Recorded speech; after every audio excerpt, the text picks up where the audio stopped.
Tim, did you hear the news about the ratings? What about it? Great news. Come on, guess who won this week, buddy? Guess who won? You know it. AEW. Wait, how did you know? Because it's obvious.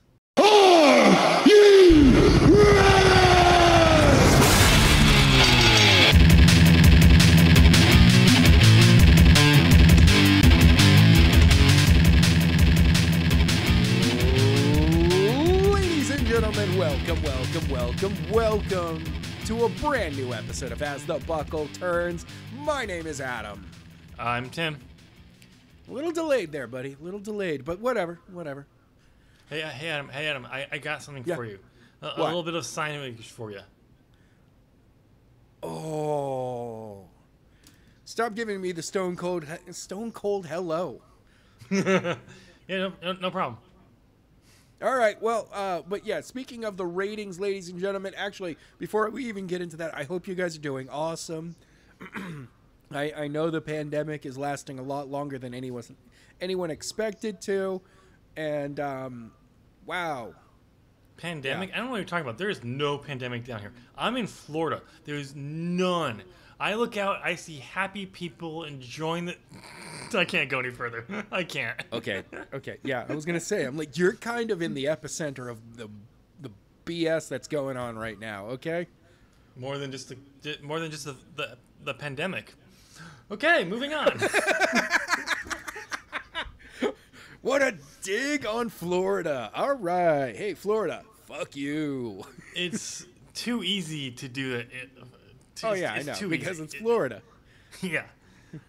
Anyway, yeah, we got to get right into it. So yes, the ratings this week, they are in. We're recording on Thursday, as always.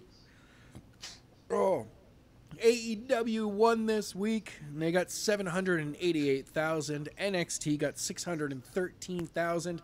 NXT dropped by 118,000 compared to last week. Yep. So that kind of, find it like, funny honestly, how... it kind of shows that NXT is not able to do the bookings to draw people outside of like major events. Honestly, like, yeah. See, that's the whole reason why we wanted to talk about ratings today, because my whole thing was, let's just do the whole cold opener as we revealed who won and then move on.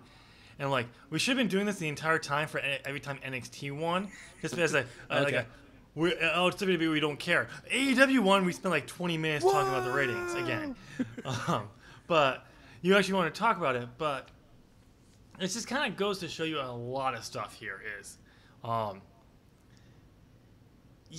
AEW is the better show. People are watching that over NXT.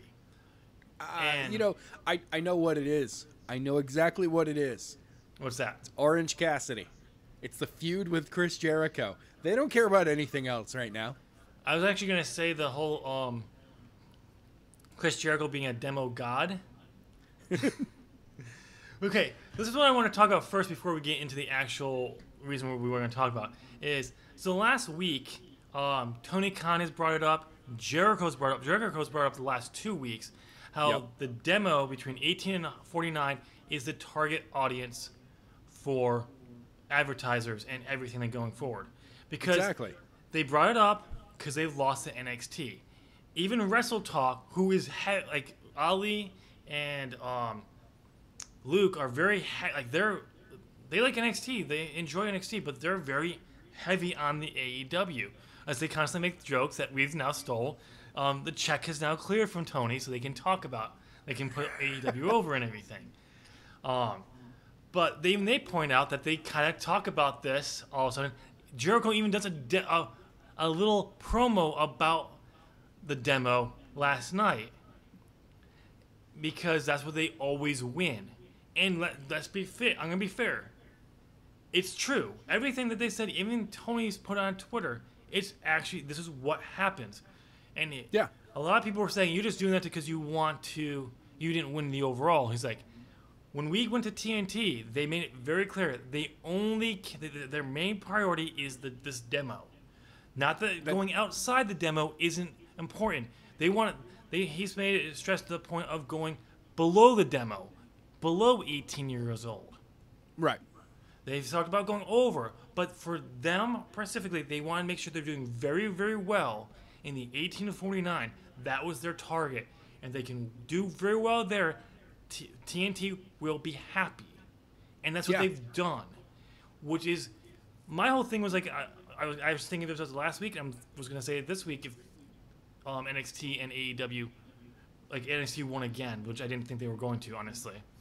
But lastly, both shows won last week.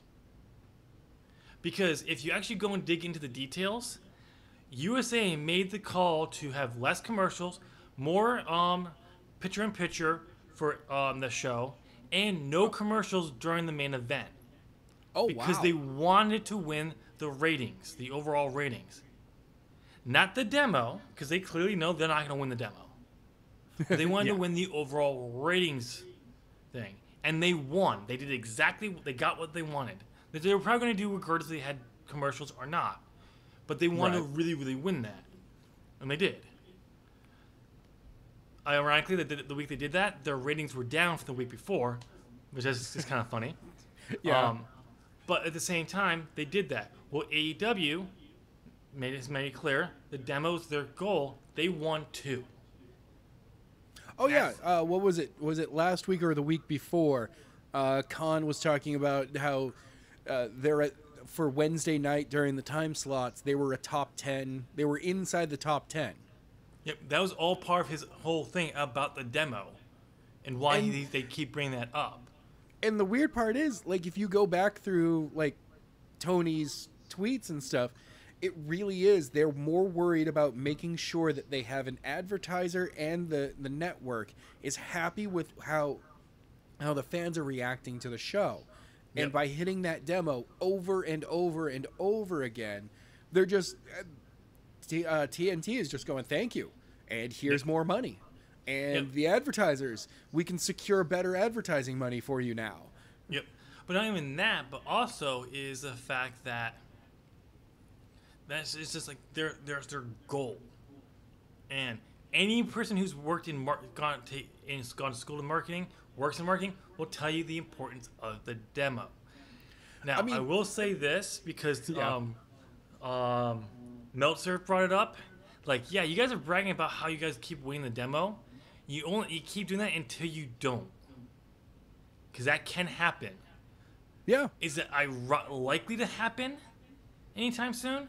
Not really, because if you look at WWE's market, where they draw the most ratings for people, it's in that over 40, 49.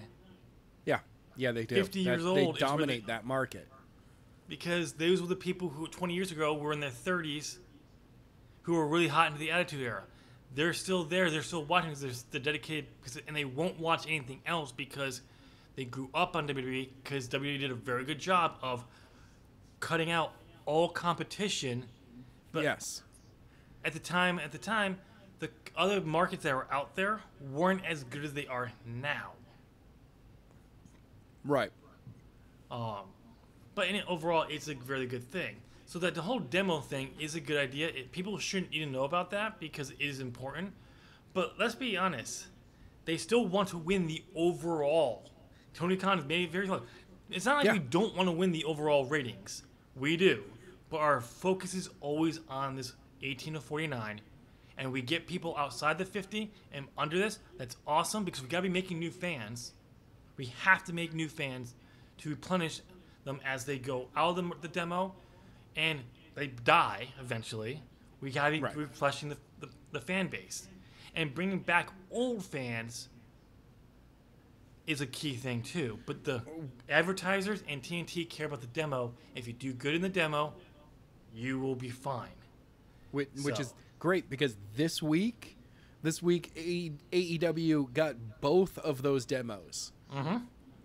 Which is actually ironic because I remember once I heard that when they won both the demos, I was like, Meltzer said, wait until what happens when you don't get the demo that you're currently getting. like the main demo. I'm like, but they beat they got the demo this year. They got all of it.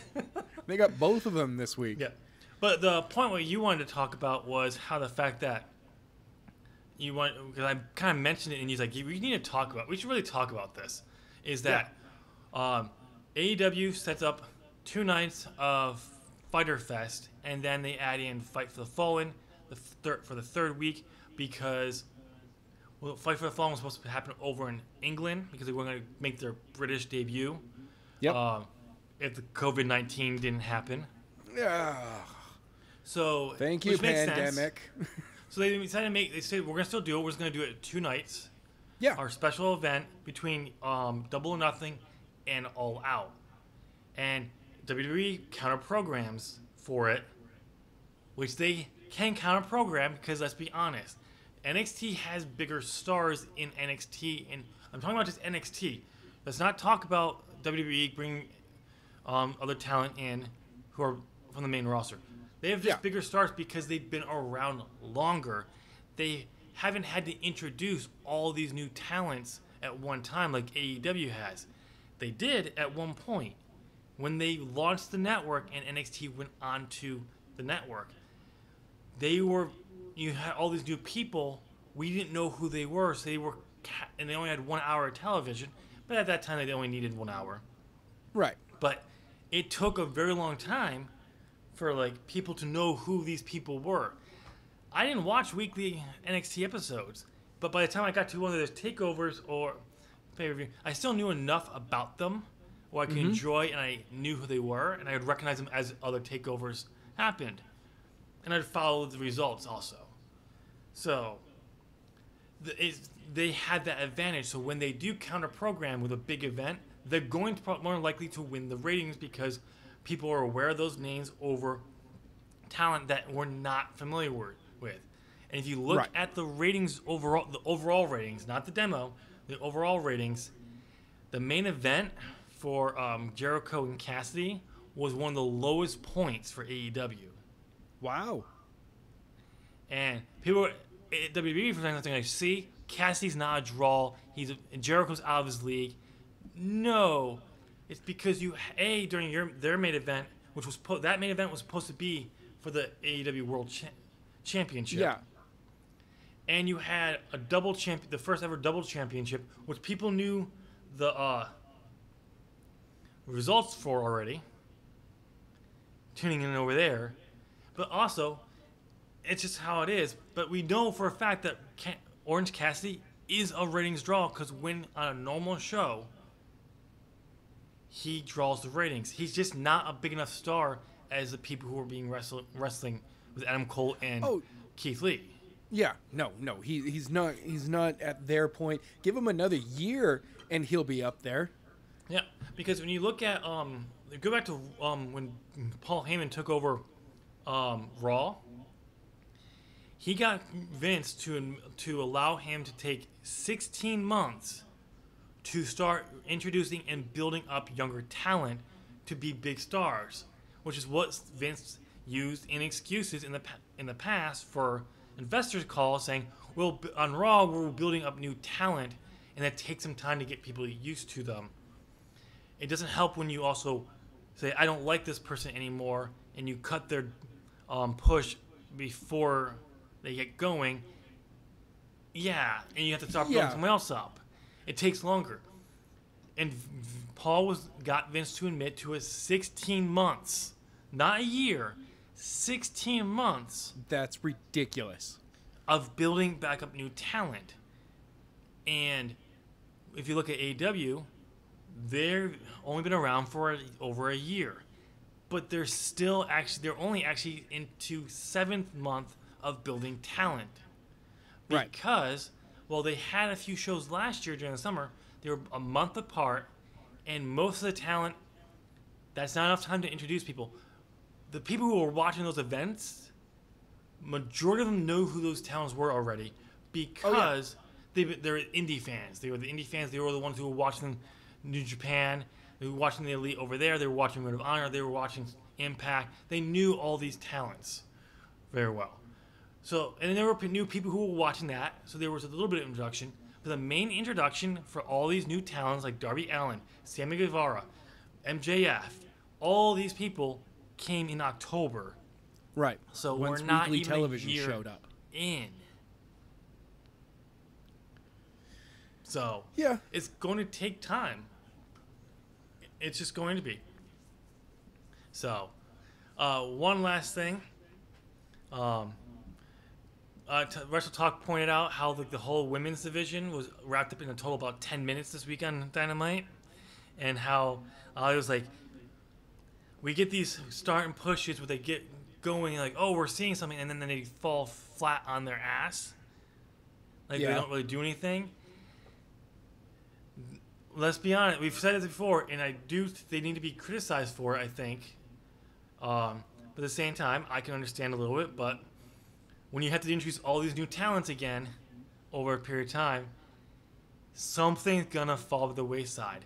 And unfortunately, to make a product that people are gonna keep watching, they did the smart move and focus on the men overall, because you had more of the names there than you have in the women's division. Exactly. So unfortunately, it's going to take a while before the women's division really gets kicked off, which is a sad thing, unfortunately. But who knows? Exactly. But it looks like they're going to be built. They're starting to bring in more talent that will help flesh out that women's division. But we'll get to that later in the news section. Yeah. All right. But we got to get to predictions right away, sir. Predictions. Whoa. Predictions? We don't do predictions. We don't have any predictions this week.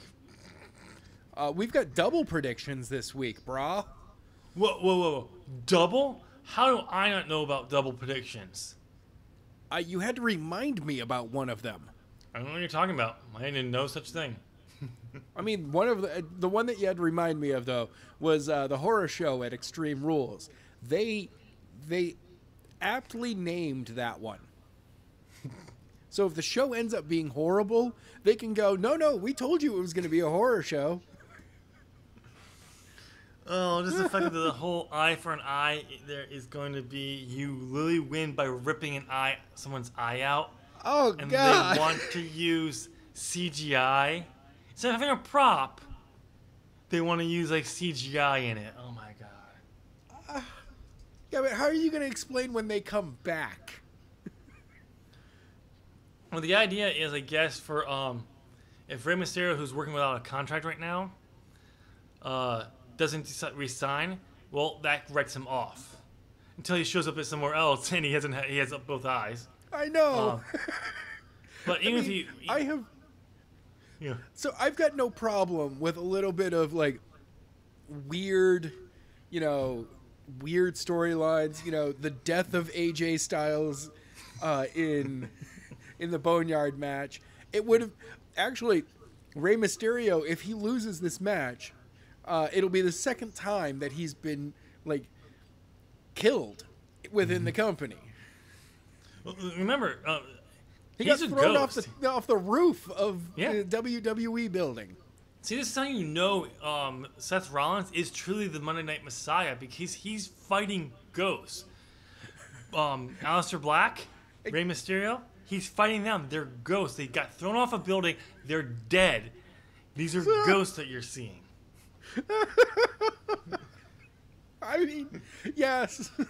It's ridiculous.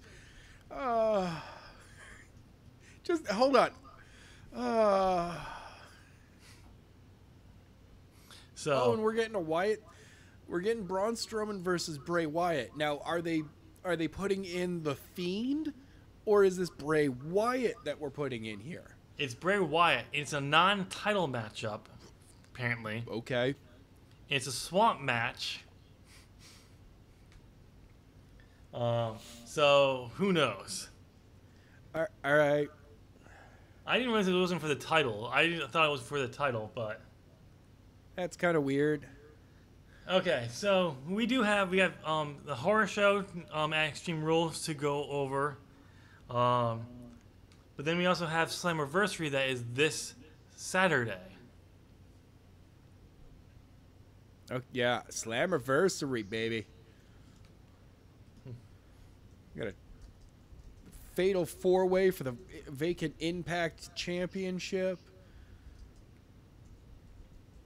Gauntlet for the gold match to determine the number one contender for the Impact Championship.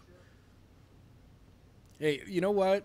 Like, honestly, I've said it before and I'll say it again. Impact leans heavily on that women's division.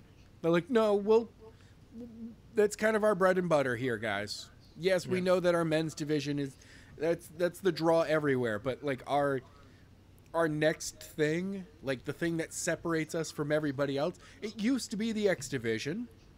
Yep. And then it became the women's division. Mm-hmm.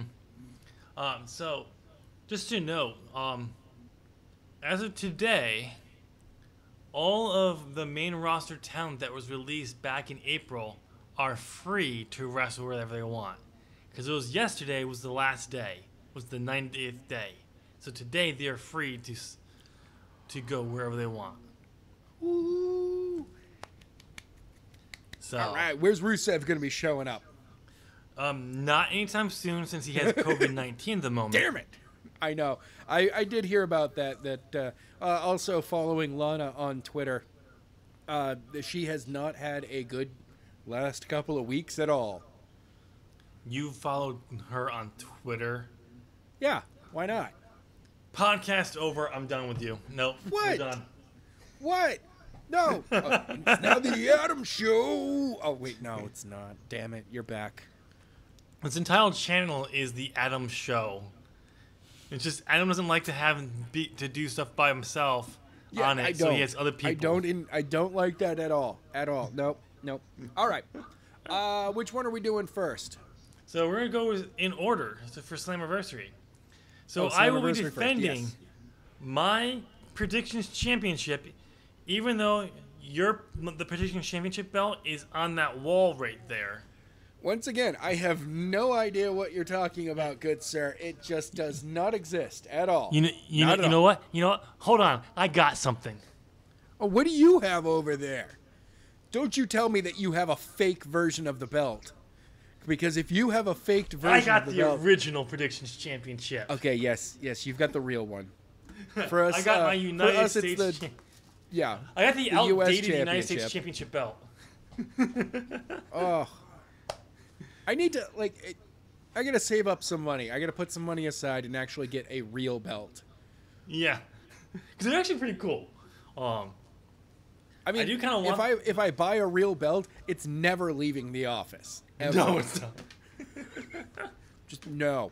If I put even 10 grand into it, no, I couldn't. It'd have to be like 1,500 at the most. My goal at some point when I have the money is to actually design my own championship belt. Not like a 10,000, but like a 15, like a $2,000-3,000 dollar belt that I design and have it made. Yeah. So. All right. Slammiversary. We're going down. You're on Wikipedia as well? No, I am on our predictions page that I got the matches from Wikipedia. Hold on. So it's in the same order. Yeah, unless they've added something since then. I have 6 matches. 7 matches. What's the 7th? What's the last one you have? Moose versus Tommy Dreamer. Okay, so it's the Rascals doing an open challenge. Oh, open challenge? Yeah. Nope, not doing it. No? Okay. We can't make we can make a prediction, but we only have one to be announced to predict. Oh yeah, that is true. So our number one, the main event is Ace Austin versus Eddie Edwards versus Trey versus to be determined for the vacant Impact World Championship. We have Jordan Grace defend the World Knockout Championship against Deonna Purrazzo. Willie Mack versus Chris Bay, Johnny Swingers for the X Division Championship. We have, I believe, this is a battle royale for the women for the number one contendership. It's the gauntlet for the gold match. Oh, it's a gauntlet match. I couldn't remember if it was a gauntlet or a battle royal. A gauntlet match where you have Alicia Edwards, Havoc, Carrie Hogan, Kimber Lee, Kylie Ray, Navi, Madison Rain, Rosemary, Susie, Tasha Steele, and Tyra Valkyrie, all competing for the #1 contendership for the Knockouts Championship. You have the North defending their Impact Tag Championships against Ken Shamrock and Sami Callihan. The North have been tag team champions for over a year. Yes. And then we have Moose defending the self-proclaimed TNA World Champion versus Tommy Dreamer. And it's an unsanctioned match. Oh, okay. Well, that doesn't make a difference to me. And it's weird, too, because the way that they have this set up, so the Fatal 4-Way is for the Impact World Championship. Yep. This match between Moose and Dreamer is for the TNA World Heavyweight Championship. So it looks like Impact is allowing and continuing the story of there are two heavyweight, or there's a World Championship and a Heavyweight Championship. Well, the idea is because I think they went with it is because Moose was going through old TNA people on their build to the one night show. Yep. And then when Tessa couldn't make it for the Rebellion, and then a few other people like Eddie Edwards couldn't make it for it as well, they brought Moose in. They used Hernandez, and then they had Michael Elgin, who was supposed to be in a triple threat match for the Impact World title with Edwards and Blanchard at that pay-per-view. Since those two couldn't make it, I think they said this would be a next step for Moose to actually proclaim himself the TNT, like he's the king of the TNT. TNA champions. I would like at what the next major event for them is Bound for Glory, right? That's coming up later this year. That's in October. Okay. By October, you set up a match between whoever has the Impact World Championship versus the TNA World Championship. I think that's and you reunify the titles. I think that's what they're going to probably do. I mean, it would make the most sense. I mean, I've always liked the idea of having two world titles when you do it right at one time. But it does make it a little confusing if you hold them on for too long, because like, why do you have two titles? Yeah, I mean, it worked out well between Raw and SmackDown because there were two shows. Yeah, it's like, okay, we can do that. They got rid of the brand split. You still kept them because you had the WWE Championship and you had a World Champion. That actually kind of, because you actually had the company championship and you had a World Champion, the traditional World Championship that most companies have. So it kind of worked out. And I actually kind of like that. That's kind of wish that the TNT Championship was actually the AEW or just the AEW. You could even like the World Champion for Moxley, and then you had the AEW Championship. I like the TNT Championship. I'm just saying this was something you could have done as well. But yeah, I still don't want the name TNT, but it would grow on me more, if they would finish the fucking belt. Hey, dude, remember, pandemic. Hey, Adam, remember, fuck the owl. Okay, that too. All right, let's go ahead straight down the list from the Fatal 4-Way on the way down. No. We're going to start from the bottom and work our way up. Okay, we're starting at the bottom. Oh, by the way, clarification. I'm defending my predictions championship both nights. This is not over 2 nights. Yes. Whoever which wins means that I can lose Slammiversary here and then pick it up at House of Horrors. The reason why it was defended over 2 nights for Fyter Fest because Fyter Fest was technically 2 nights. Yes. So it made more sense. Okay. So we're starting with Slammiversary. We're going to start with Moose defending the TNA World Championship. I'm going to throw this to you. If you, I'm going to say that Moose is going to retain here. I am going to agree with you because it just, it makes sense. Yeah, I don't think Tommy Dreamer Tommy Dreamer doesn't probably want to the belt. This whole thing is to get Moose over and more heat. Right. And I mean, what would be better after this than, I mean, what would be a great way to close out this show? We've got the Fatal 4-Way for the vacant title. That's going to close your show. Moose comes out with the TNA Championship and just like stands at the ramp. And that's that's how you end the show, is that Moose is like, "No, I see you over there. Mm-hmm. You think you're the world champion? I got this belt that says otherwise." Yep. And that's it. That's it. Yep. So, all right. We agree there. So we're going to go to the North versus Ken Shamrock and Sally Callahan. I'm going to go start this one. I have a feeling the North might actually pick a victory up here because Ken and Callahan have been feuding with each other. But at the same time, I think they're doing this whole, we hate each other, but we work really well together. And I'm going to go with them. But I would not be surprised if the North retain. You know what? I actually got to say, I'm going to go with the North on this one. Okay. Yeah.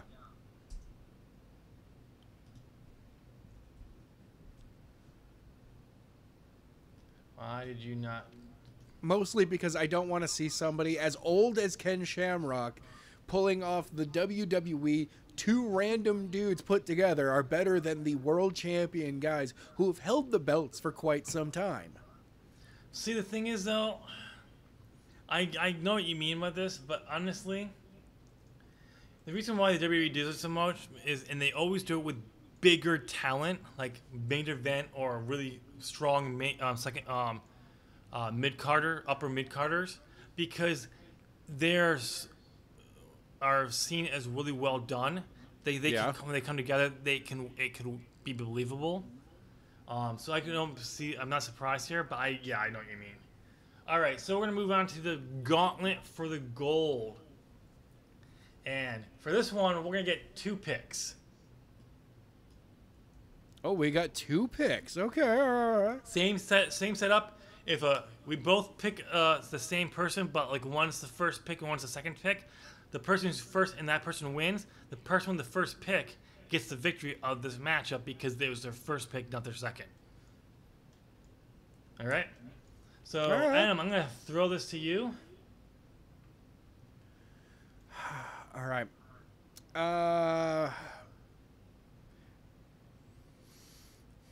This is gonna sound weird. Madison Rayne.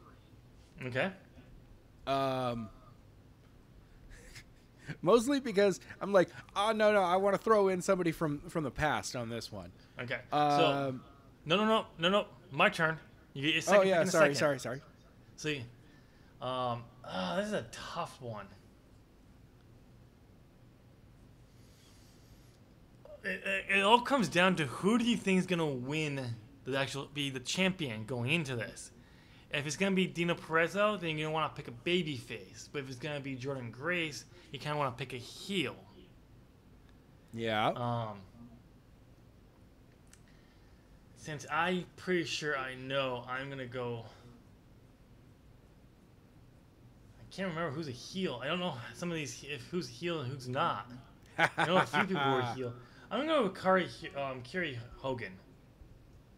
Really? Kira Hogan? I know she's a heel. Okay, all right. I know she's a heel. So I'm going to go with her. Okay, your next pick. My next pick, because Madison Rayne is my heel. Yeah. This is my face. Yeah, I'm going to do the exact same thing. Kylie Ray.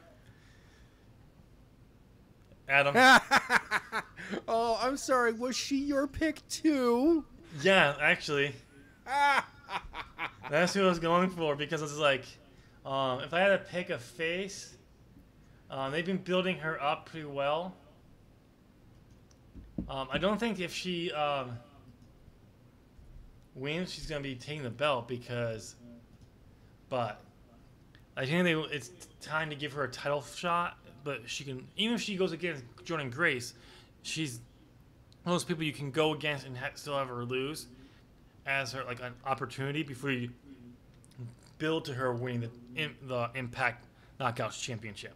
Yep. All right, so the X Division matchup. We got Willie Mack versus Chris Bay with Johnny Swinger. I'm sorry. Just really, Johnny Swinger? That really? Okay. I have no clue who this Chris Bay is.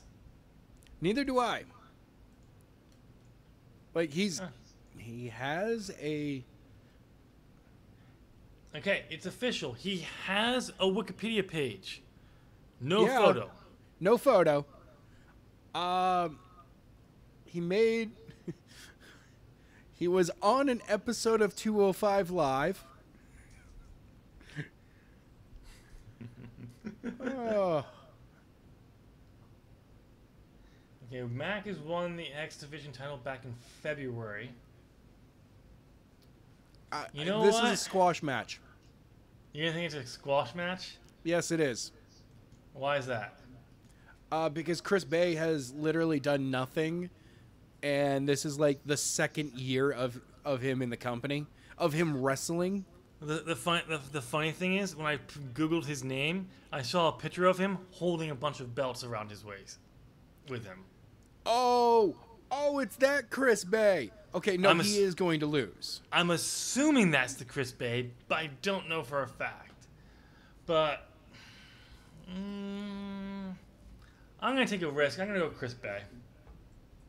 Yeah, no, I know exactly who this is. Yeah. Okay.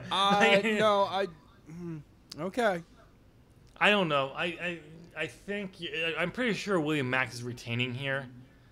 I mean, honestly, it's Willie Mack. Come on. Yep.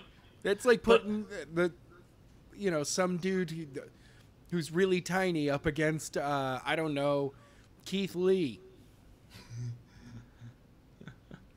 Hold on, I gotta check something here. Yeah. What you gonna look up? No. There's a.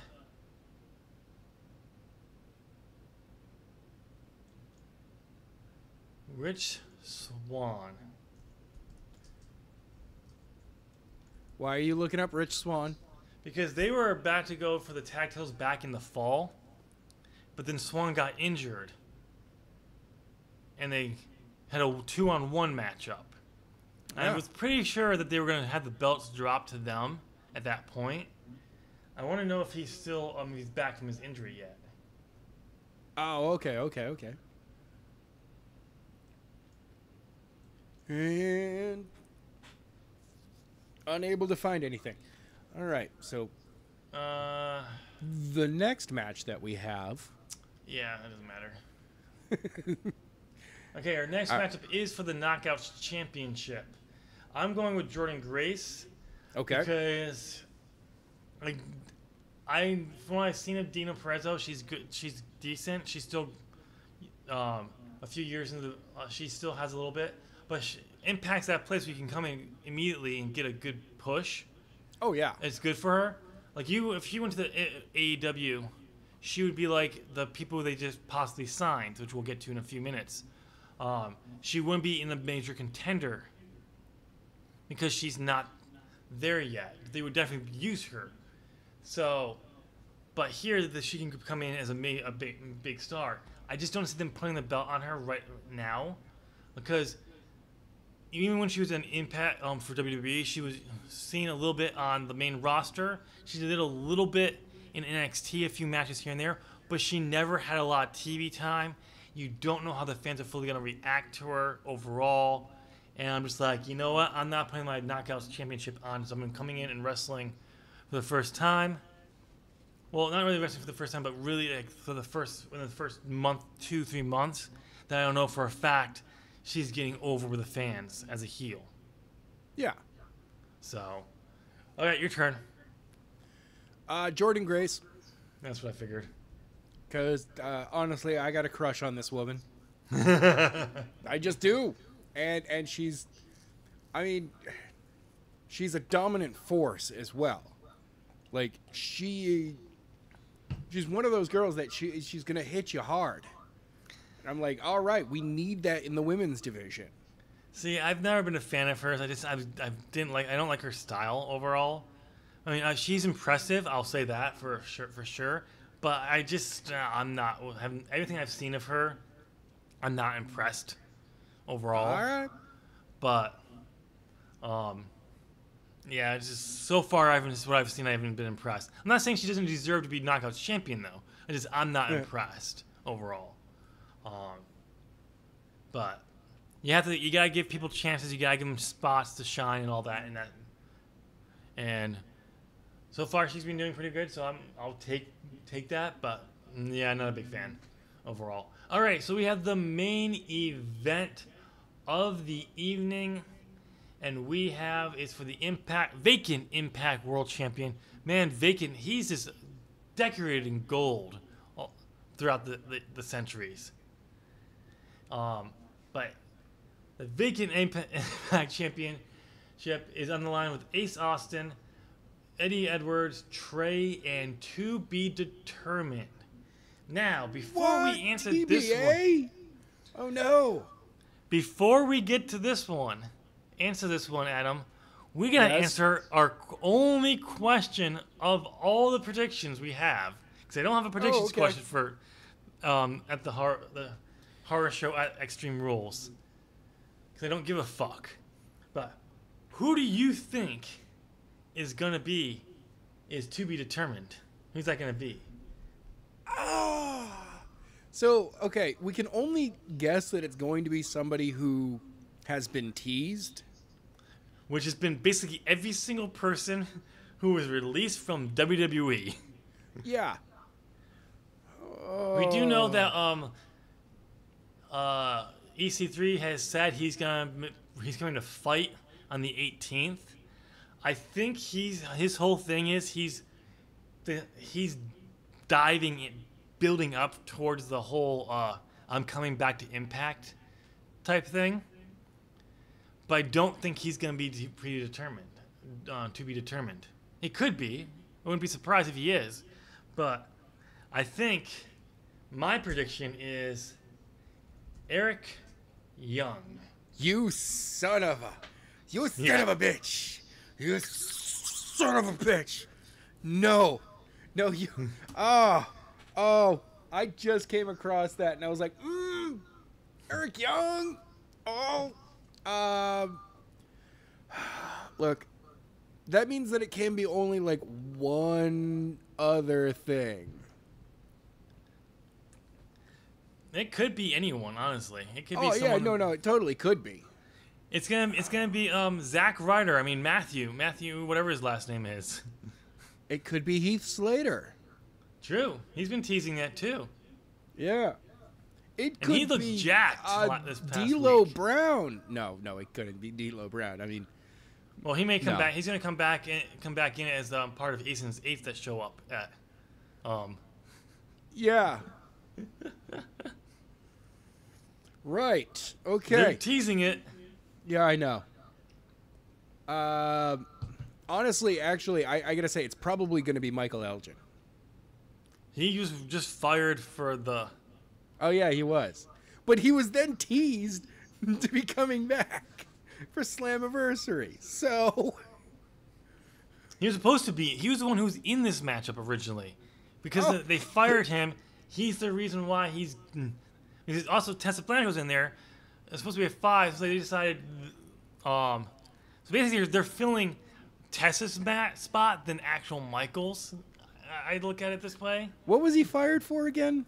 Those speak out movement allegations. Yes, never mind. It will not be Michael Elgin at all. Michael Elgin is your pick. I'm gonna put him down as your pick for to win the match.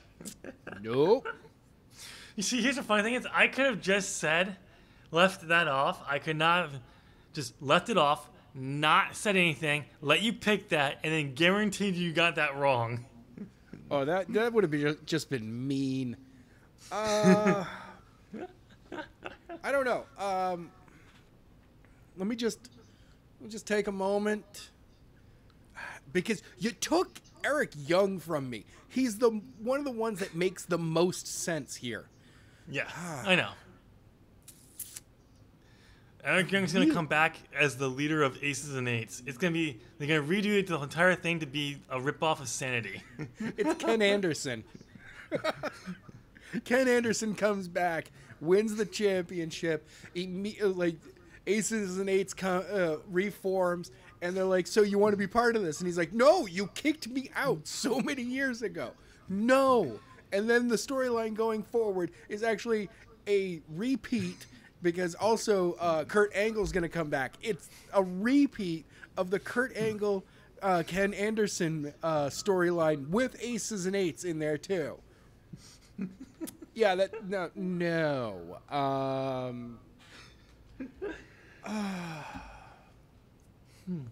Come on, we only got like we got stuff we got.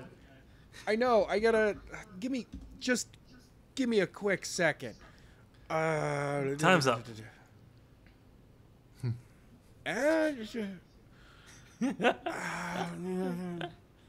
Rusev, we can't see anything out of for right now because he's tested positive.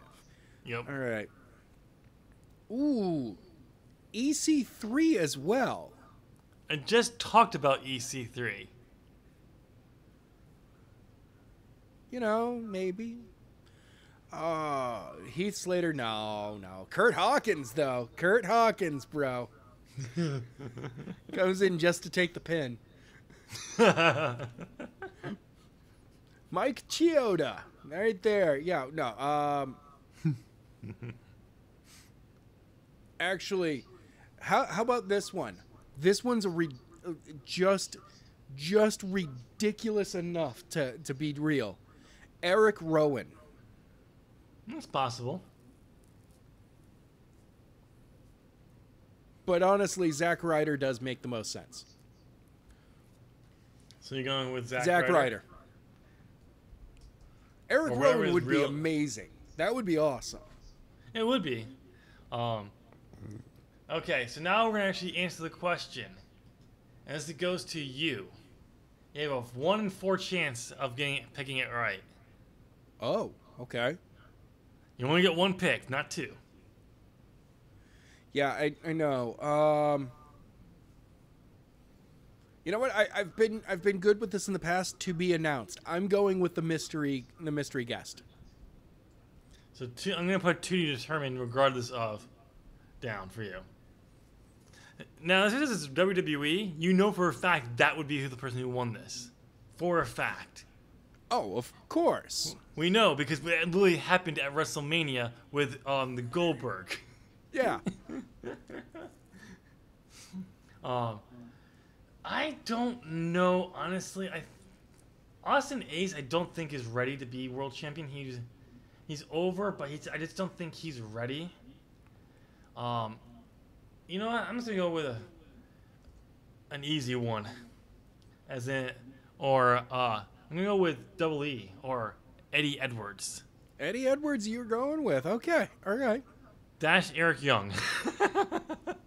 Yeah.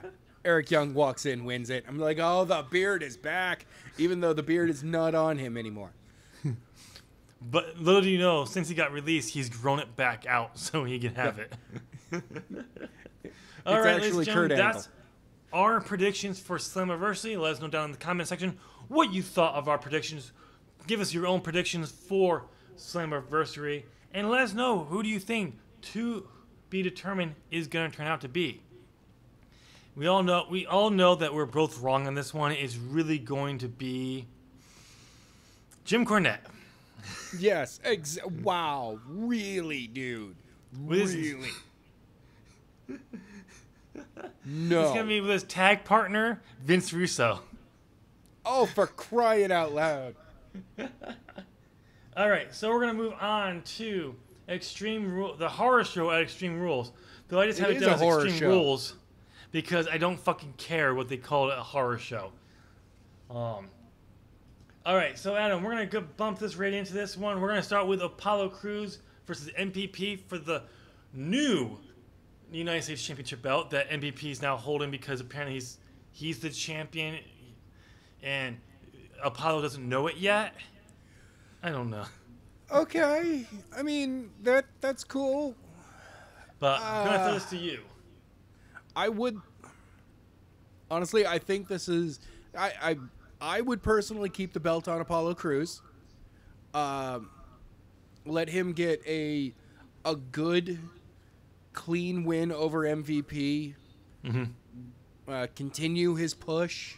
That way, he's continuing to hold the U.S. championship. All of that stuff. But it's WWE, so they'll put the belt on MVP, switch it in about 3 weeks. No, see, Apollo Crews is going to retain here. He's going to drop the belt to Bobby Lashley at SummerSlam. And then he's going to be so depressed by it that he's going to officially turn heel and join them. Oddly enough, that makes sense in a WWE universe. Exactly. All right, so our next matchup I'm so distraught by losing to you that I'm going to work with you. What? So our next matchup is the Eye for an Eye, Rey Mysterio versus Seth Rollins. Now, here's the question. Wrestle Talk brought up a very good point on this one. Oh, the glasses are out. Are we going to get a nose pinch? God. Nose pinch? Oh, no. We've got a face wipe instead. It's pinching of There we go. There we go. Why are you putting a stipulation on here where the match can only be won when one competitor extracts the eye of their opponent? That is... Like, what? Well, see, Jericho Wait, can't what? take credit. Jericho doesn't want... See, WWE didn't want to give AEW the credit for the Eye versus Eye matchup that they did first on Dynamite. So they had to make it their own gory stupidity thing. Wasn't it Vince who said that, all AEW is blood and guts. We won't do anything like that. What the hell is this? I know. Look, and AEW is not even like this level of blood and guts. Like, no. They had a hardcore match early on, but it was unsanctioned, so of course you can get away with it. Yep. And when they did have an eye for an eye match, it wasn't like no one was trying to take out somebody else's eye. Nope. Like, John Moxley just said, "I'm going to injure your eye." That was if you won, you got to injure the other guy. You got to injure the guy's eye. It's an injury. You're not trying to remove it from their skull. Nope. Don't forget though, they do have a matchup at AEW that we haven't seen yet. Blood and guts. That's true. That's true. Also, how do you explain? I mean, I understand whoever loses is not going to be on TV for a while. It makes sense. How do you explain when they come back? The next night on Raw, they're going to show back up. The loser is 2 eyes. Like, nope, eye patch. Like that's for me the thing. Like, you can only use an eye patch for so long. Like, Rey Mysterio's mask works because, I mean, all he has to do is just cover it with a, one of those see-through patches. All right, that's cool. So, here, now, WrestleTalk brought up an interesting point on their predictions. They said, how much longer is Seth Rollins going to be around for? Because he does have a pregnant fiancée that's due in December. How long is he going to go? I think we would see him stick around at least through SummerSlam. Maybe a little bit longer, but I don't think he's going to wait until after Survivor Series to leave. He could. He could. Even though, because the idea is this is like a way to write Mysterio off if he doesn't sign a contract, re-sign with the company. And if he does, even if they do want to have him lose here, they can easily cover it because he has that. But you're going to explain how he can know where his opponents are because... Oh, no, for a while, they'll actually play it as if he can't see out of one eye. So, whatever side that is, he'll get hit on for a while. And then they will never get back to it. And it'll be the exact same Rey Mysterio matches we've had in WWE ever since. You're like, wait, hold on. See, that's not how it works. I have a prediction for Seth Rollins. I can see them doing Seth Rollins lose, put the eye patch on him, give him that Snake Plissken type eye patch. He leaves when his kid is born, And when he comes back, they just, nope, eye patch gone, and don't even acknowledge that he lost an eye ever again. Never acknowledge it again. Much like AJ Styles' death. Yeah. Until he faces off against Rey Mysterio again, and then that brutal eye for an eye match where Rey extracted Seth Rollins' eye. We're not supposed to talk about that. We don't talk about the finish on that match. Everything went dark. Yep. Okay, so I'm gonna go.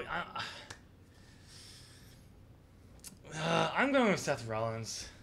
Okay, I'm going with Seth Rollins as well on this one. Okay. Because it makes more sense to write Rey Mysterio off, and if he does resign, just put the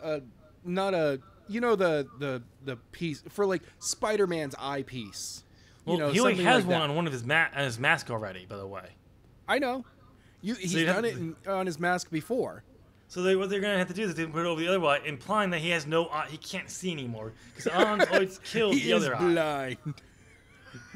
So. I'm sorry. It is the most ridiculous. Like. I know. I mean, it would be one thing. It would be like, all right, this is a yes, we'll say it's an eye for an eye match because they've injured each other's eyes over this time. Mm-hmm. But. It's a first to a pin. It's like, no, this is the first person to tear the eyeball out of the other person's head. Mm-hmm. Okay. Yep. Okay. So we have Braun Strowman against Bray Wyatt in a swamp match. This is to you. Oh, by the way, both Rey Mysterio and Braun Strowman are going to be cinematic matches, apparently. Oh, they're both cinematic matches? Well, yeah, you're not going to be able to do CGI in an actual live matchup with... I can see it happening. They accidentally get the size wrong, and it's just like the size of Rey Mysterio's head as it flings in towards the audience. It's going to look like... if they did it live, it would look like the graphics that they do every so often for 3D effect when they're flying through and how horrific those are. That's what I'm talking about. They get the size wrong... The size of the performance center. It just phases through the plexiglass. Nobody reacts to it. Okay, but anyway. Bray Wyatt versus Braun Strowman. Non-championship matchup in a swamp match. Your pick. Braun Strowman. I mean, it's going to be weird, creepy. But Braun's going to pull out a win here as well. What it's going to take for Bray to be able to get a win over Braun is the Fiend. Yeah. There's been talks about possibly people were projecting that this idea that because Bray gave that promo years ago describing the Fiend in the swamp, that they could use the cinematic feature to have the Fiend appear on camera as well. To help him win, but I think you're right. I think they're going to do Braun Strowman, and they'll use that as a way as the Fiend will be the one who challenges him next at SummerSlam. Yep. So should I just put Bayley down for both of us for the SmackDown Women's Championship? Yep. Just might as well. And should I just put Asuka down for the Raw Women's Championship? No, put me down for the Boss. Ooh. Yep. Okay, so yeah, interesting. I can see them going that way because there's a rumor going around that there might be an event happening the week after SummerSlam, and there's talk that it may finally get Evolution 2. Yes. Where they're gonna have Sasha and Bayley defend both belts against each other and unify the belts and finally be done with this stupid brand split. No, I like the idea of both Bayley and Sasha being double champs. So do I, but I think they're gonna use this as the time to. Bayley will go on early in the night. Sasha will help her retain. But Wrestle Talk pointed out there's an idea that Bayley likes this idea of having two belts. She's not gonna like that someone else has two belts, and she's gonna go to help Sasha, but accidentally cost her the match. No, that sounds like crap. But No. just so you know, they just retained their titles against Asuka and Kairi Sane on Raw. So reverse momentum, Asuka's winning. Anyway, in the main event, Drew McIntyre first defending the WWE Championship against Dolph Ziggler. I'm just gonna put Drew McIntyre for both of us. So I like how they're saying it's for some type of match for the WWE Championship. Yep. It's going to be the matchup where Dolph gets to pick the stipulation. I've seen these matchups before. Like you get to pick the stipulation and they pick a stipulation. I've also seen the kind of version I would do if I was in this situation here. But they always fail. For some reason, it always fails. If Dolph is smart, he'd be like, I can't lose match. Meaning, this match we fight, but we keep fighting until I win. Pin you. Until I pin you. You can pin me all the times you want. It doesn't matter. I can win. I mean, that is the worst stipulation possible, but for a fan's point of view. But see, that's what I would do in this situation if I get to pick the stipulation. Yeah, what most people end up doing is win. They do the whole, I pick the rules. So when they lose, they can just change the rules. Yeah. I gotta say, hopefully it's not one of those like there's a random spinning, not roulette wheel, but a wheel, and they spin that, and it's always something like ridiculous that backfires because somebody's like, all right, we're gonna put a dog kennel match up there for the heck of it. We know it's not gonna land on that. Immediately puts it in. Yep. So I can see WrestleTalk brought up an idea for this in their predictions. Dolph picking Drew can't use the Claymore finish. So he'll think that if he can't use the Claymore, he won't be able to win, and therefore he'll be able to win. Only for Drew to win with the Future Shock DDT in like 3 minutes. Yeah. Oh my God, that would be wow. Because the rumor is it's gonna be Drew McIntyre versus Randy Orton at SummerSlam because how over Randy is as a heel right now. Even Arn pointed out in it lately, like when you put Randy Orton as a heel in a feud, he really dives into it because that's what he feels comfortable in. Oh yeah. But then when you put him in a face matchup, he doesn't feel comfortable, so he doesn't do as well there. He kind of just meanders through that one. Yeah. He's like, oh man, I have so many cool ideas for what I could do. Oh, I'm not the bad guy here. But that's the thing, that the limitation of WWE's view of a heel and a face. Because The Rock did everything he did as a heel as when he was a face, and he was over. If you just let Randy Orton do that shit as a babyface, but to heels, he would get over. I mean, another great example. Same with The Miz. You let him talk the way he talks as a heel, as a babyface to other heels. Yeah. He would be over as a babyface. I mean, I laugh because another example, Stone Cold Steve Austin was a heel. Mm-hmm. But because he did that to the Vince, the man, and the man was trying to keep him down.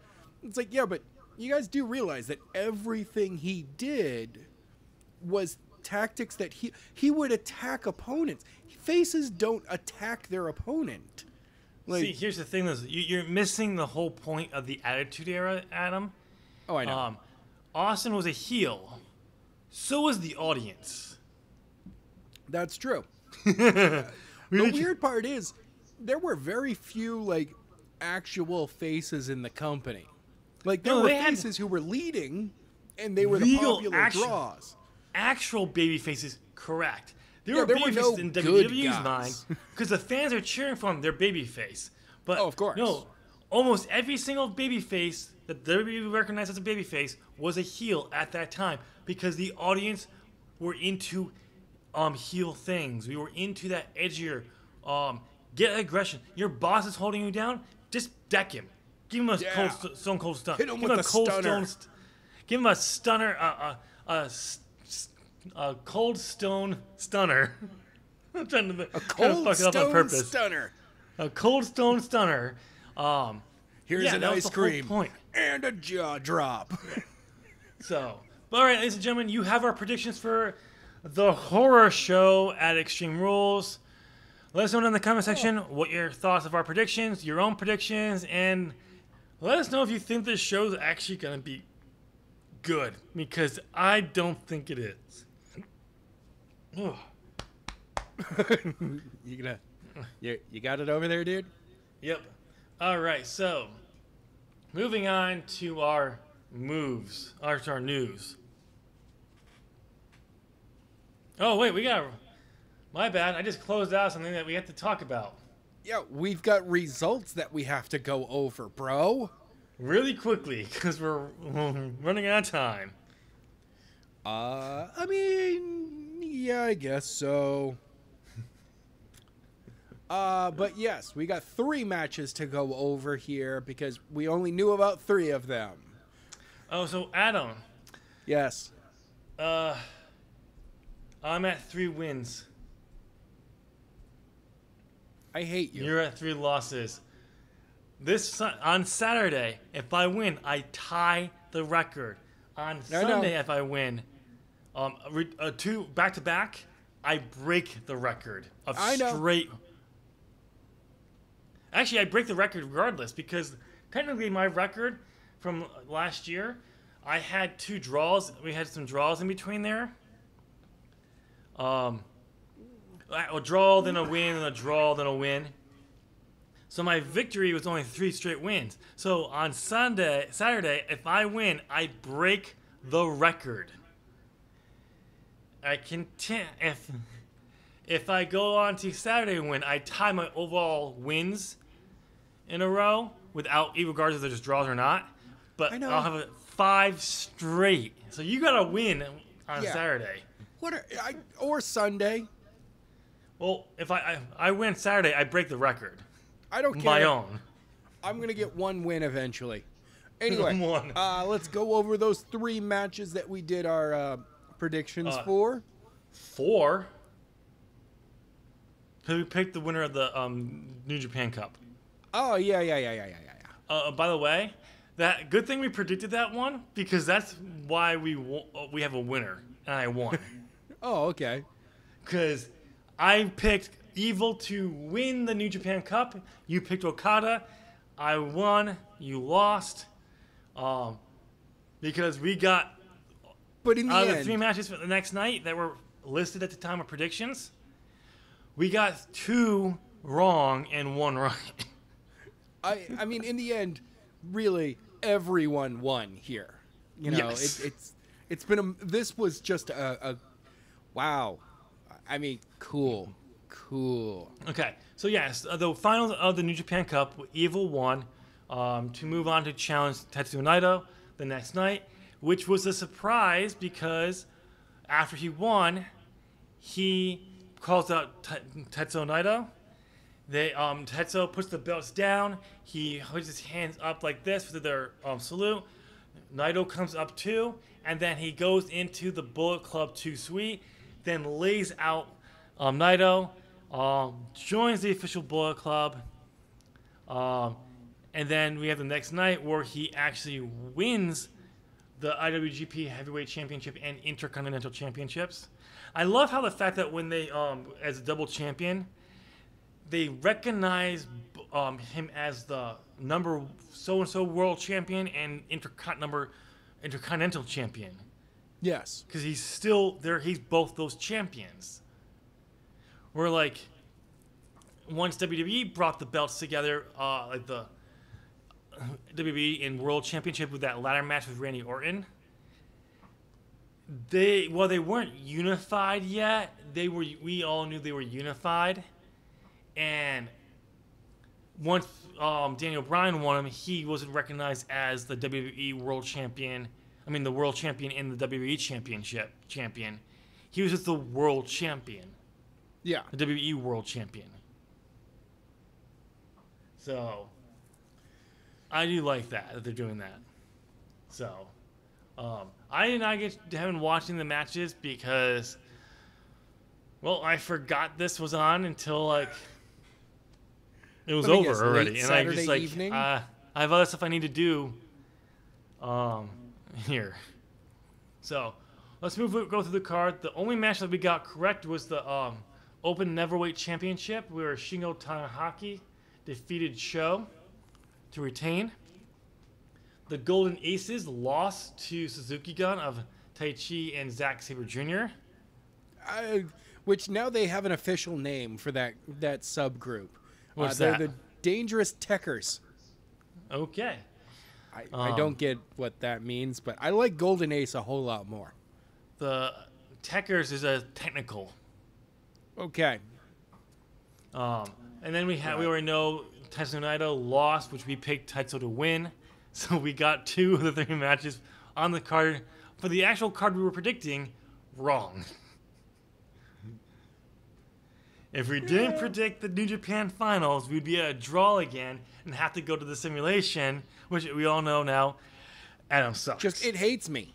It absolutely hates me. Because you actually pick it like who would actually probably win in reality, not what a computer simulation would actually possibly pick. That's I how even try to think like that, and then it goes the other way anyway. Because then it's on to you. Because it reads your mind. That's how I guessed Orange Cassidy and got it right. Okay. All right. So we were there. I heard it was a decent show. The whole thing with Evil winning, this is to build and join the Bullet Club, is the fact that with Jay White not able to make it to Japan, they decided they wanted to have a new, bigger heel in the company, and the idea was to bring Evil, have him turn, become the Bullet Club leader, while Jay White and other people who can't make it to the shows are there, which I think is actually a pretty cool idea. It does sucks for Naito that his big championship win is cut short because we didn't get to see his defenses all the way through up into here like he would have had as champion.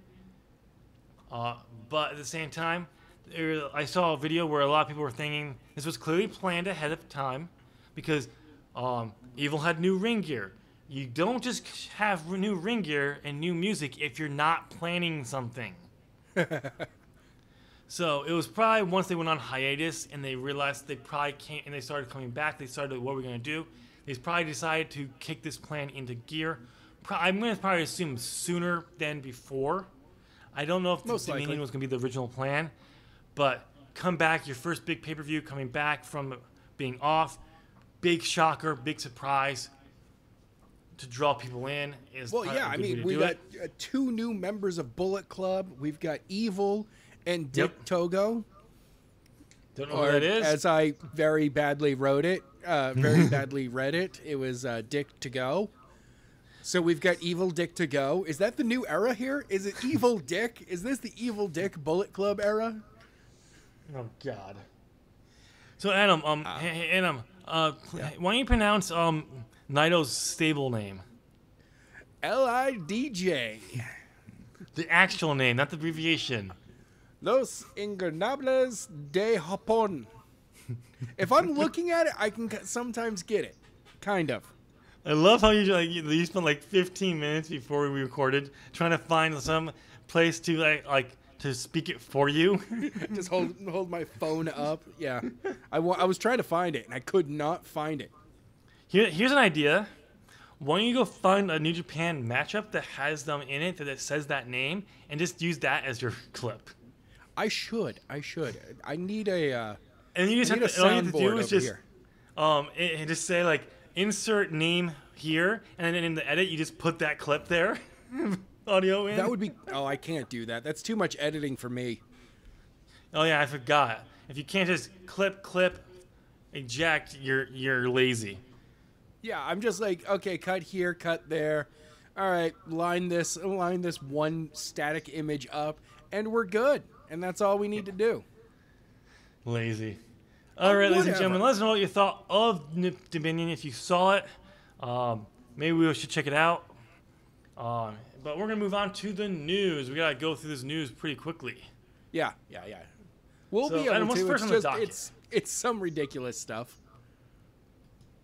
Yes. Some of it's ridiculous, some of it's serious, okay? Yeah, and the thing we're going to start with first is the most serious thing we can talk about, and that is Charlotte's boobs. Come on, dude. I don't want to talk about Charlotte's boobs. Mostly Well, we because I have don't to. want to have to say on the air over and over again, Charlotte's boobs. Charlotte's boobs, Charlotte's boobs, Charlotte's boobs. I think I got it out of my system. Nope, still picturing Charlotte's boobs. It's like Charlotte's Web, only with boobs. Oh, God. See, the only reason why I said it and I had to say it that way is because Charlotte literally introduced the topic on Twitter that exact way. I know. Which I give her so much fucking credit that she did that. Because I know some people are going to find this uncomfortable, but we're going to talk about my boobs. I don't think anyone's uncomfortable about talking about her boobs. No. So, the reason why she is out is because she's having a surgery to fix one of her implants. And she talked about the story back around soon after she got called up to the main roster. In 2016 was when this happened after the WrestleMania.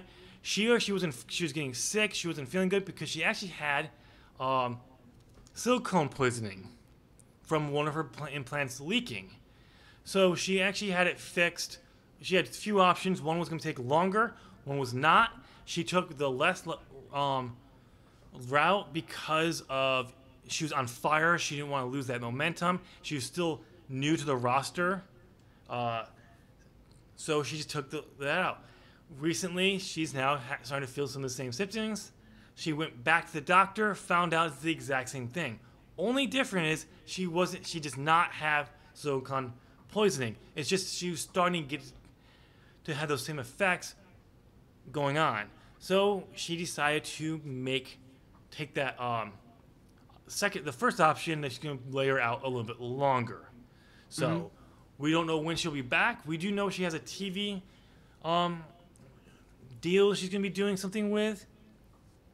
So, but she probably may or may not be out for a very long time. She may, who knows. But we do officially now know why she's out. Yeah, yeah. And I'm going to have to say it one more time to get it out of my system. And I'm going to let Adam say it one more time because I know he has at least one more in him. Yes. I'm So we now know the okay? reason why Charlotte is out is because of her boobs. Charlotte's boobs.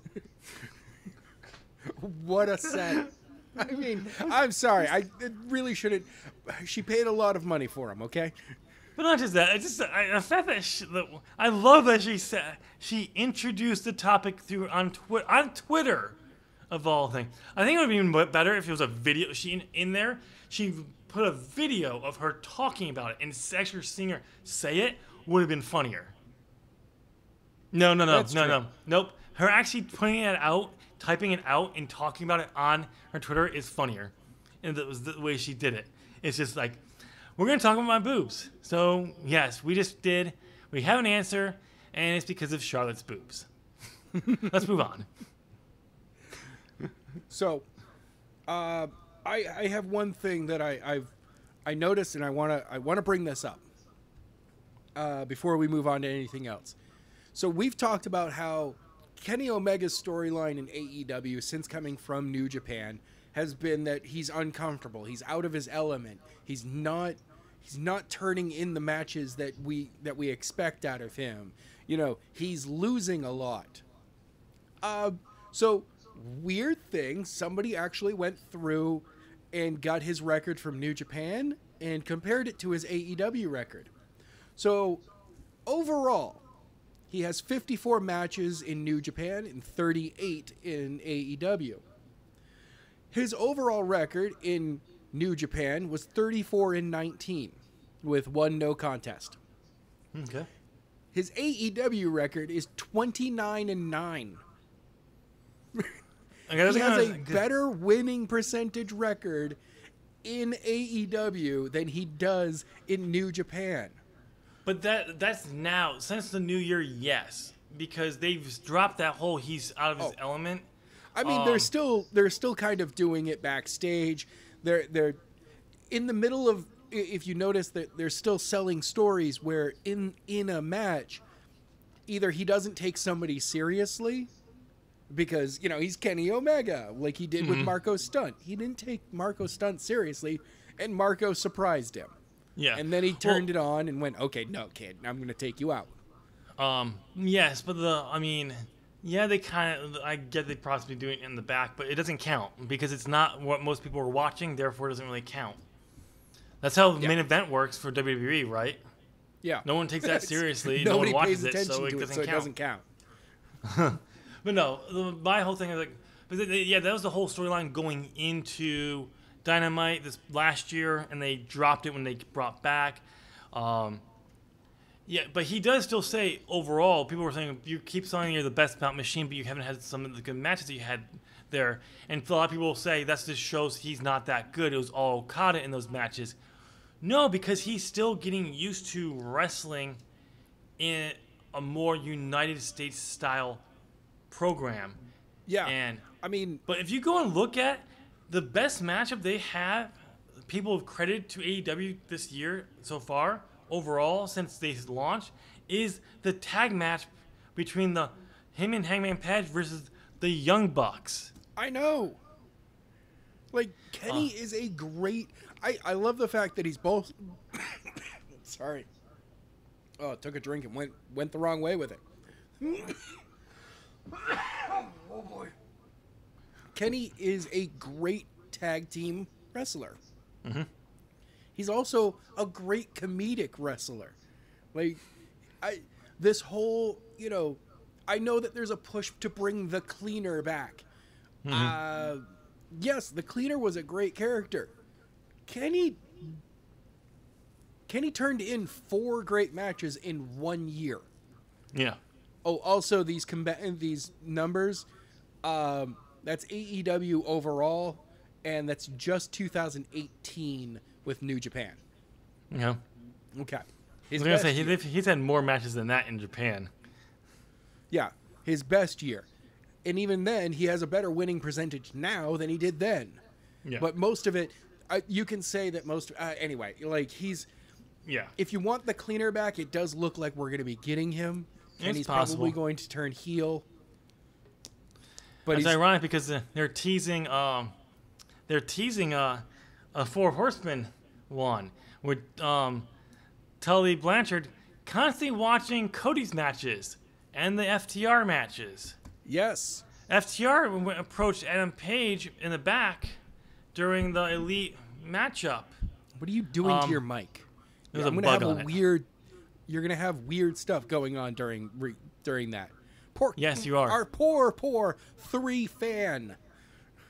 All 3 of our fan who watches our show on 3 different monitors, 3 different connections because it's one person. Thank you, fan, for purposely going out of your way to boost our numbers. You're awesome. You are awesome. So, but yeah, it will be interesting to see. But they've been teasing that.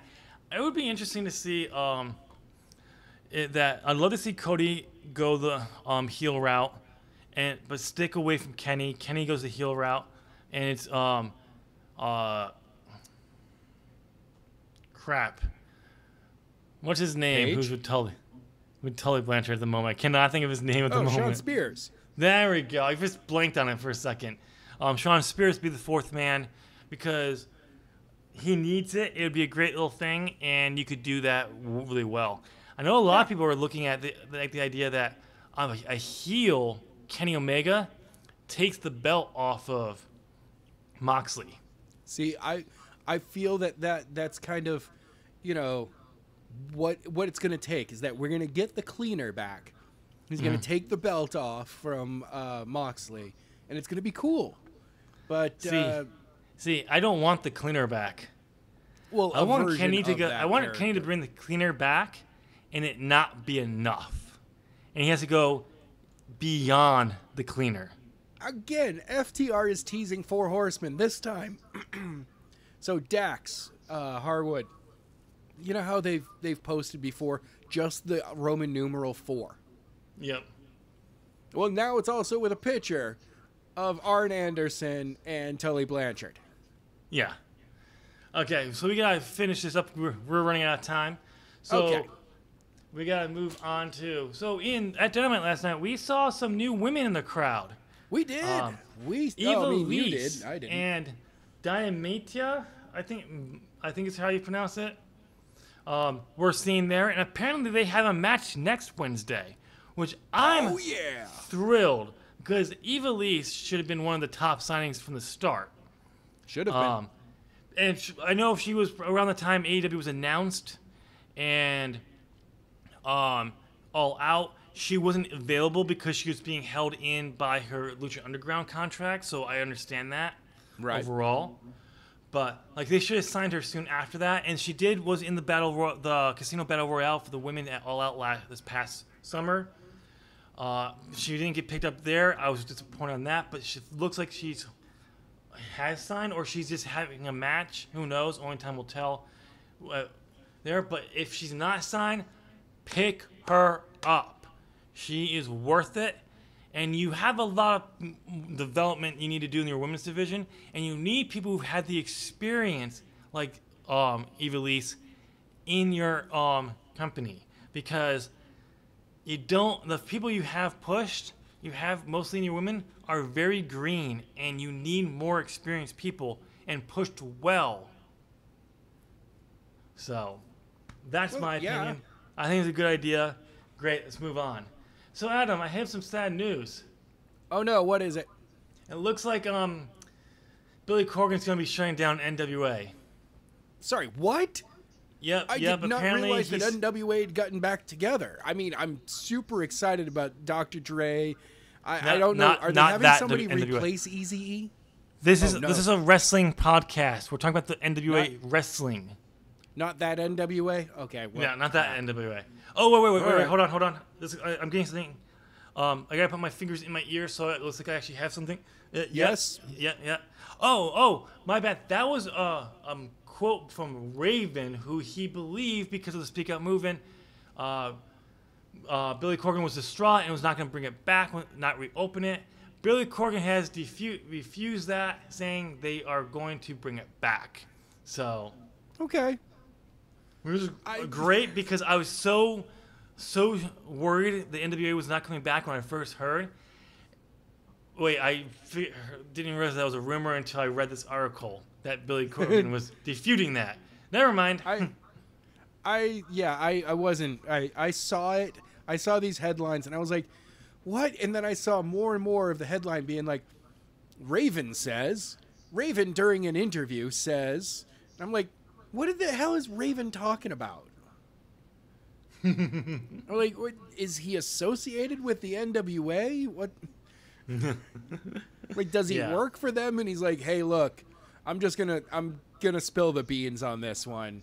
It's like, no, he's just, okay, you know what? In that case, I've heard, you know what, man? I'm making the call right now. WWE is shutting down they're going to shut down within the next 100 years.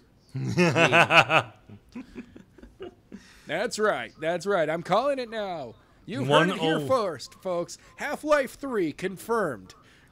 101 years WWE shuts down. Like, yeah, I know. I'm like, oh, you sons of... My ghost comes back, and I'm like, not cool. I've downloaded myself into the Matrix already. And then I pop up right next to you, and like, I'm the one that predicted it, because I'm the one who told you were wrong by 1 year, and I got it right. Son of a bitch. Fuck you. You son of a bitch. All right.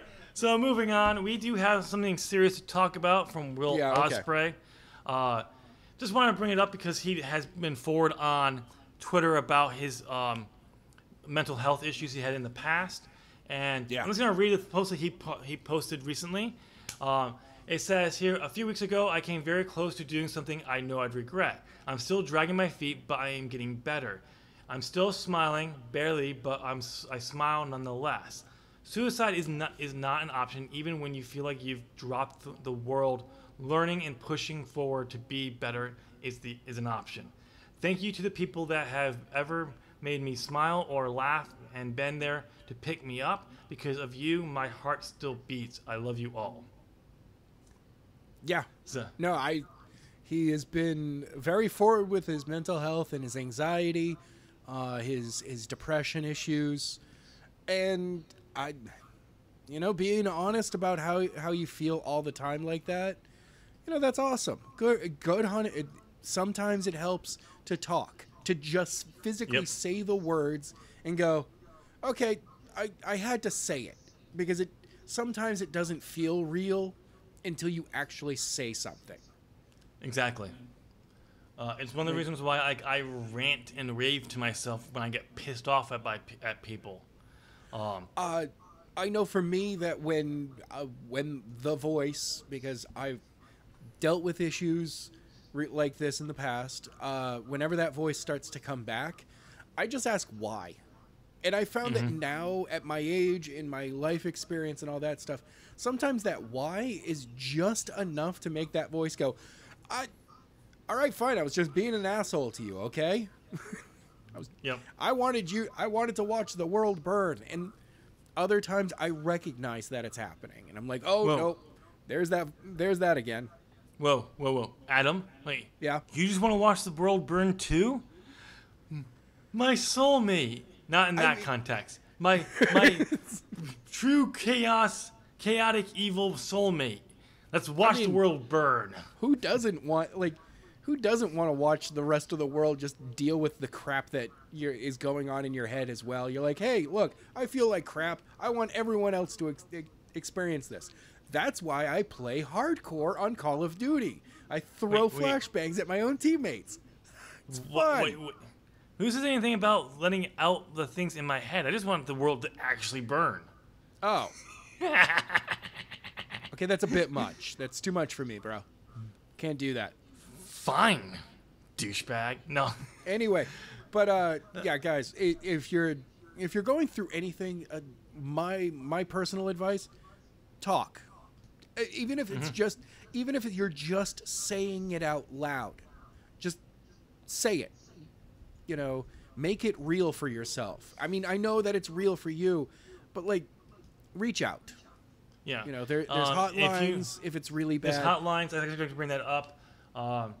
There's a suicide prevention hotline. You literally just type in suicide prevention, and you'll get people you can talk to, who are trained to help, who can just listen if that's all you need. Yeah. So and to everyone else, reach out to your friends. Say, hey, how you doing?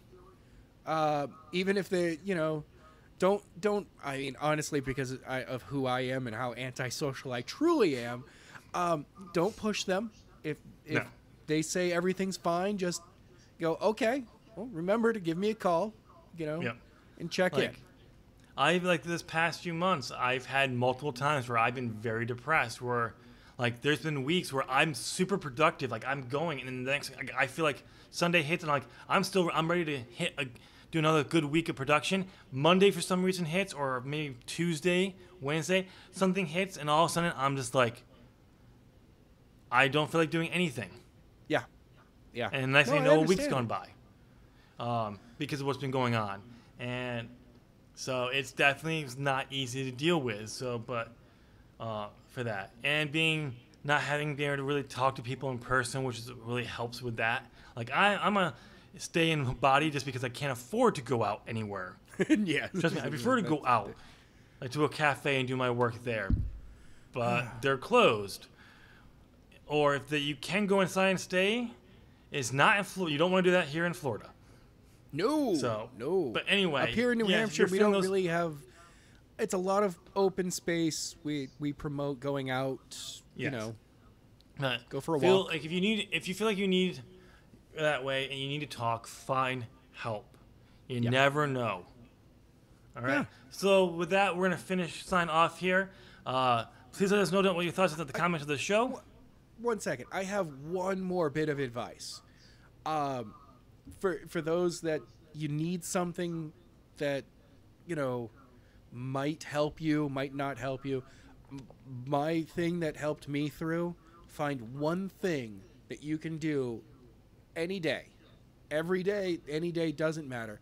Find one thing that makes you smile, that makes you go, okay. And honestly, I've joked about this with my friends. find something that makes you want to live for tomorrow. Yes. Like, even if that is spite or going, look, I don't want to miss the next Marvel movie. I don't want to miss the next Star Wars thing. I don't want to miss the next comic book thing. Pro wrestling. Let that be your thing. Yeah. Let that be your thing. Yep. All right. But go ahead. I'm just going to let you know, if you ever cut me off when I start my closing, I will swear to God I will. Anyway, let us know down in the comment section what you thought of the show. And give us a thumbs up on our predictions. Since it's there, because we did predictions. We did 2 predictions. Yes, we did.